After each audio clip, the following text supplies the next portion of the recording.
हे दोस्तों, पैसा अड्डा में स्वागत है। फाइनेंस एकदम सिंपल अड्डा स्टाइल में। अरे शुरू करने से पहले एक छोटा सा काम कर दीजिए, फटाफट से लाइक, शेयर और हाँ, चैनल को सब्सक्राइब जरूर कर लेना। यार भास्कर, एक बात बता। मेरा यूएस ट्रिप का प्लान ना बस प्लान ही रह जाएगा लगता है। बजट तो हर महीने बढ़ता जा रहा है। आखिर ये रुपया हमेशा डॉलर के सामने गिरता क्यों रहता है? क्या चक्कर है ये? अरे बहुत अच्छा सवाल है और इसका जवाब ना उतना कॉम्प्लिकेटेड नहीं है। चलो आराम से समझते हैं। ये पूरा खेल बस डिमांड और सप्लाई का है, एकदम सिंपल। देख, सिंपल सी बात है। हमें ना बहुत सारी चीजों के लिए डॉलर्स चाहिए। सोचो, पेट्रोल डीजल के लिए कच्चा तेल मंगाना है, नया आईफोन या कोई गैजेट इंपोर्ट करना है, इन सब की पेमेंट डॉलर्स में होती है। तुम्हें यूएस घूमने जाना है या किसी को बच्चों को बाहर पढ़ाना है, फीस तो डॉलर में ही देनी पड़ेगी ना। तो इन सब के लिए हम क्या करते हैं, हम अपने रुपए देकर डॉलर खरीदते हैं। अब सिंपल लॉजिक है, जब हर कोई डॉलर ही मांगेगा तो उसकी डिमांड बढ़ जाएगी और जिस चीज की डिमांड बढ़ती है वो महंगी हो जाती है। सिंपल। अच्छा, तो ये बात है। मतलब जितनी ज्यादा डॉलर की डिमांड उतना स्ट्रॉन्ग डॉलर, और इस चक्कर में हमारा रुपया उतना ही वीक हो जाता है। समझ गया? एग्जैक्टली, बिल्कुल सही समझे। और ये कोई नई कहानी नहीं है, ये ट्रेंड तो सालों से चला आ रहा है। जरा इस पर नजर डालो। 2011 में $1 लगभग 50 रुपए का था। फिर 2016 तक आते आते 67 का हो गया और आज तो 90 के आसपास है। तो ये एक लंबा कंटिन्यूअस ट्रेंड है। बाप रे, मतलब 50 से 90, ये तो बहुत ज्यादा है। पर एक मिनट, ये रुपए का गिरना क्या हमेशा ही बुरा होता है या इसका कोई फायदा भी है? नहीं, हमेशा बुरा नहीं होता। हर सिक्के के दो पहलू होते हैं ना, इसके भी हैं। नुकसान तो सीधा है, जैसे तुम्हारा यूएस ट्रिप महंगा हो गया, विदेश में पढ़ाई महंगी हो गई, जो भी चीजें हम बाहर से मंगाते हैं, तेल, इलेक्ट्रॉनिक्स, वो सब महंगी हो जाती हैं और इसका असर हम सब पर पड़ता है महंगाई के रूप में।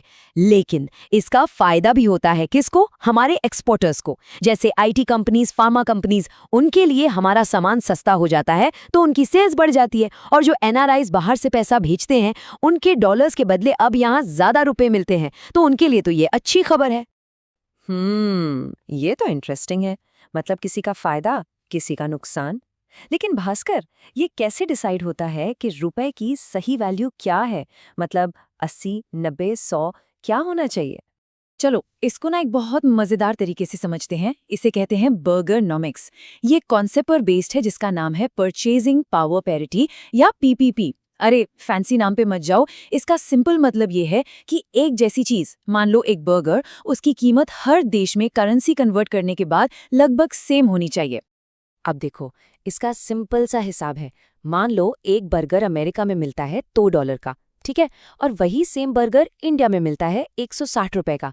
तो इस हिसाब से बर्गर रेट क्या हुआ? सिंपल, 160 रुपए को $2 से डिवाइड कर दो। कितना आया? 80 रुपए पर डॉलर। अरे वाह, मतलब बर्गर के हिसाब से तो रेट 80 रुपए होना चाहिए, लेकिन अभी मार्केट में तो 90 रुपए चल रहा है। तो इसका क्या मतलब हुआ? ये 10 रुपए का फर्क क्यों? इसका सीधा सा मतलब ये हुआ कि अगर हम बर्गर थ्योरी को माने तो हमारा रुपया अभी अंडरवैल्यूड है। यानी जितना स्ट्रांग उसे होना चाहिए उतना वो नहीं है, उसको और मजबूत होना चाहिए था। मतलब असली वैल्यू 80 है? ये तो कमाल की बात है यार। फिर तो रुपया सस्ता है। अरे रुको रुको, आराम से। ये बर्गर वाला तरीका ना समझने के लिए मज़ेदार है, पर ये 100% परफेक्ट नहीं है। असलियत में जो एक्सपर्ट्स हैं वो एक ज़्यादा सीरियस और कॉम्प्रिहेंसिव टूल यूज़ करते हैं। वो टूल है रीर। इसका फुल फॉर्म है रियल इफेक्टिव एक्सचेंज रेट। देखो, बर्गर इंडेक्स क्या करता है? सिर्फ एक चीज यानी बर्गर को एक देश यानी यूएसए से कंपेयर करता है, सिंपल। लेकिन रीर वो एक पूरी basket of goods and services, मतलब बहुत सारी चीजों को हमारे कई सारे ट्रेडिंग पार्टनर्स 40, 50, 60 देशों से कंपेयर करता है। तो ये एक ज्यादा कंप्लीट, ज्यादा एक्यूरेट पिक्चर देता है। अच्छा, तो रियार का मतलब हुआ कि सिर्फ अमेरिका से नहीं, बल्कि जिन जिन देशों से हम व्यापार करते हैं उन सबके साथ एक एवरेज रेट निकालना। हाँ, ये तो ज्यादा लॉजिकल लग रहा है। हाँ, और इसको समझना भी आसान है। आरईआर की ना एक इंडेक्स वैल्यू आती है। सिंपल रूल है, अगर ये वैल्यू 100 से ऊपर है तो मतलब करेंसी ओवरवैल्यूड है, यानी अपनी असली कीमत से ज्यादा महंगी चल रही है। और अगर 100 से नीचे है तो अंडरवैल्यूड है। Simple as that. ठीक है, बर्गर भी समझ गया और ये आरईआर भी थोड़ा थोड़ा समझ आ गया। अब भाई इन सब का निचोड़ क्या है, मतलब बॉटम लाइन क्या है? मैं क्या समझ के जाऊं यहाँ से? ओके, तो चलो पूरी बात को शॉर्ट में समझते हैं। पॉइंट नंबर 1, रुपया वर्सेस डॉलर का पूरा खेल डिमांड और सप्लाई का है। 2, हम बहुत सारी चीजें इंपोर्ट करते हैं, इसलिए डॉलर की डिमांड हमेशा हाई रहती है। 3, रुपए का गिरना किसी के लिए बुरा है तो किसी के लिए अच्छा भी है। एक्सपोर्टर्स के लिए फायदा, इंपोर्टर्स के लिए नुकसान। 4, बर्गर इंडेक्स समझने का एक फन तरीका है, पर 100% एक्यूरेट नहीं। और आखिरी point number 5, experts REER use करते हैं, जो ज्यादा सटीक पिक्चर दिखाता है। तो जाते जाते एक सवाल सबके लिए छोड़ जाता हूँ।